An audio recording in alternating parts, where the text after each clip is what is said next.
നമ്മൾ ഉണ്ടാക്കാൻ പോകുന്നത് ക്യാബേജ് തോരനാണ്. അതിലെന്തൊക്കെ ചേരുവകളാണെന്ന് പറയാം. ക്യാരറ്റ് എടുത്തിട്ടുണ്ട്, 2 പച്ചമുളക്, 1 സബോള, കറിവേപ്പില നാടനാണ്. ഇനി ഇതിലേക്ക് നമുക്ക് തേങ്ങ ഇടാം. കുറച്ച് തേങ്ങ തിരിയിട്ടുണ്ട്. ഇതിലേക്ക് ഉപ്പിടാം. ഇതിലേക്ക് കുറച്ച് മഞ്ഞൾപ്പൊടി ചേർക്കാം. ഇത് കറിവേപ്പില, ഇതിലേക്ക് എല്ലാം കൂടെ മിക്സ് ചെയ്യാം.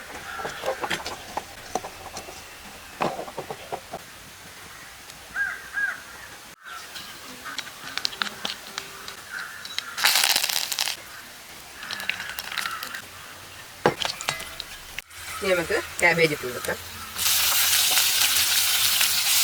വെള്ളം വേണ്ട, ആവിയിൽ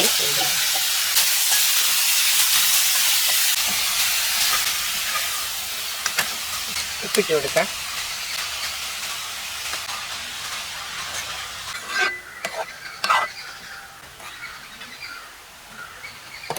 നമുക്ക് കുറച്ച് നേരം മൂടി വെച്ച് അപ്പോൾ നമ്മുടെ ഇതായെന്ന് നോക്കാം. നമുക്ക് ആയിട്ടുണ്ട്. ഒന്ന് വെച്ചാൽ വെള്ളം തോർത്ത് കൊടുക്കാം. അപ്പം നമ്മുടെ ക്യാബേജ് തോരൻ റെഡിയാണ്. നമുക്ക് പാത്രത്തിലേക്ക് ആക്കാം.